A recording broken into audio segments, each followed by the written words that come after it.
നമുക്കറിയാം പോയ സീസൺ എന്ന് പറയുന്നത് ഹൈ ഡിഫെൻസീവ് ലൈൻ എന്ന് പറയുന്ന ഒരു ഞാണിൽമേൽ നിന്നിട്ടാണ് കളിച്ചത്. ആദ്യം ആ സീസൺ തുടങ്ങുമ്പോൾ എല്ലാവരും പറഞ്ഞിരുന്നത് എത്ര കാലം മുന്നോട്ട് പോകുന്നു, പക്ഷേ അവർ അതേ ശൈലിയിൽ തന്നെ നിന്നിട്ട് ആ സീസൺ മൊത്തം കളിച്ചു, സക്സസ്ഫുൾ ആയിരുന്നു.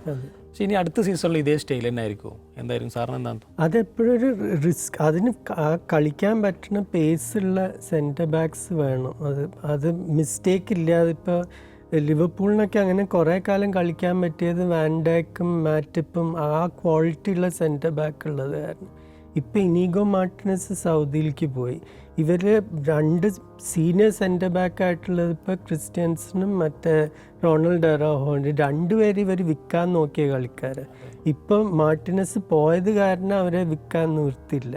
പക്ഷെ രണ്ടുപേരുടെ മേധേ അവർക്ക് പൂർണ്ണ വിശ്വാസമില്ല. അപ്പോൾ എത്രത്തോളം ആ ഹൈലൈൻ വെച്ച് കളിക്കാൻ പറ്റുമെന്ന് എനിക്കറിയില്ല. പിന്നെ ഇപ്പോൾ ബാഴ്സലോണിൻ്റെ അടുത്ത് പൈസ ഇല്ല പുതുതായിട്ട് ആൾക്കാരെ കൊണ്ടുവരാൻ.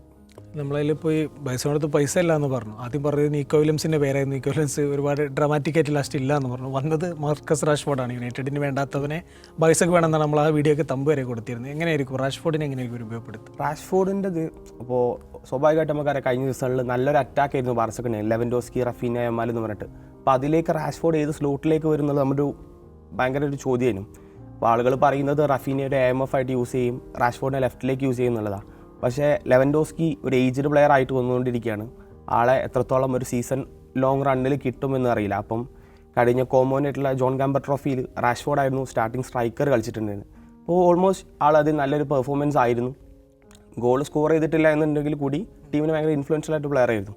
അപ്പോൾ റാഷ്ഫോർഡിനെ കൂടുതൽ സ്ട്രൈക്കർ റോളിലേക്ക് വെച്ചിട്ട് റൈറ്റിൽ യമാലും ലെഫ്റ്റിൽ റഫീനയും വരുന്ന രീതിയായിരിക്കും.